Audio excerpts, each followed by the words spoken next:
Rancangan Undang-Undang Perlindungan Hukum bagi Pekerja Rumah Tangga mandek bertahun-tahun. Janji Presiden terlewati. Saya Deva Radenya dan inilah Editorial Tempo.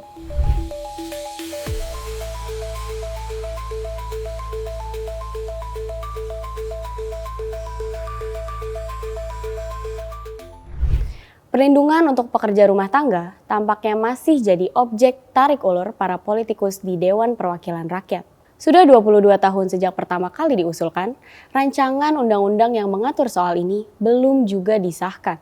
Kini, tak lama setelah Hari Pekerja Rumah Tangga Nasional diperingati pada 15 Februari lalu, kita perlu mengingatkan lagi janji Prabowo Subianto agar segera menyelesaikan pekerjaan ini. Pada peringatan Hari Buruh 1 Mei 2025, Prabowo Subianto menjanjikan rancangan Undang-Undang Perlindungan Pekerja Rumah Tangga akan beres dalam waktu tidak lebih dari 3 bulan. Tapi, tahun sudah berganti, janji itu belum juga terrealisasi.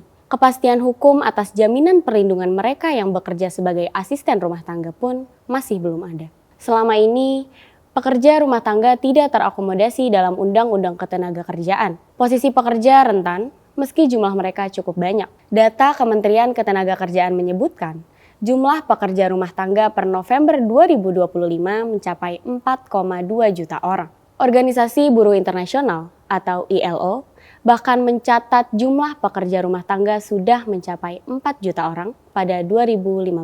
Sedangkan Komisi Nasional Anti Kekerasan Terhadap Perempuan memperkirakan lebih dari 5 juta orang bekerja di sektor ini. Mayoritas pekerja rumah tangga merupakan perempuan, termasuk kategori usia anak-anak.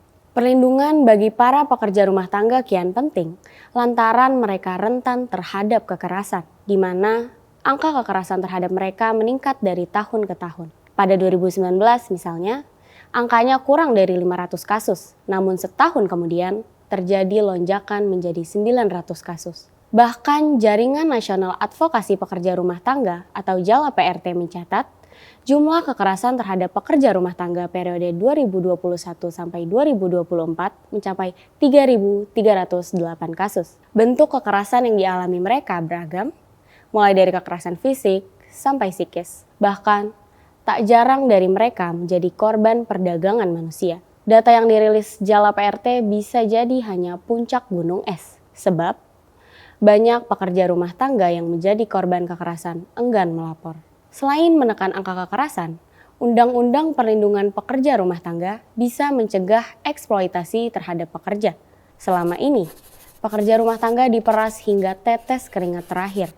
Mereka bekerja 7 hari dalam seminggu dengan beban kerja berat dan waktu istirahat yang minim. Upah yang didapatkan juga tidak layak. Badan Pusat Statistik atau BPS pada 2022 mencatat, rata-rata upah mereka hanya Rp437.000 per bulan. Selain berupah kecil, mereka bisa sewaktu-waktu diberhentikan. Keberadaan Undang-Undang Perlindungan Pekerja Rumah Tangga sejatinya tak hanya menguntungkan para pekerja. Pemberi kerja pun mendapat manfaat. Dengan regulasi ini, pemberi kerja akan mendapatkan hasil pekerjaan yang sesuai dengan kesepakatan. Dengan kontrak kerja yang diatur dalam regulasi tersebut, resiko perselisihan antara pemberi kerja dan pekerja bisa ditekan. Hak dan kewajiban pemberi kerja pun terjamin. Para pemberi kerja juga terhindar dari praktik culas penyalur tenaga kerja. Sebab, hubungan industrial akan terjalin langsung antara pemberi kerja dan pekerja rumah tangga. Regulasi bisa menjamin pekerja rumah tangga diperlakukan lebih manusiawi. Karena itu, janji pengesahan rancangan undang-undang yang mengaturnya perlu terus ditagih. Simak editorial dan liputan selengkapnya hanya di tempo.co.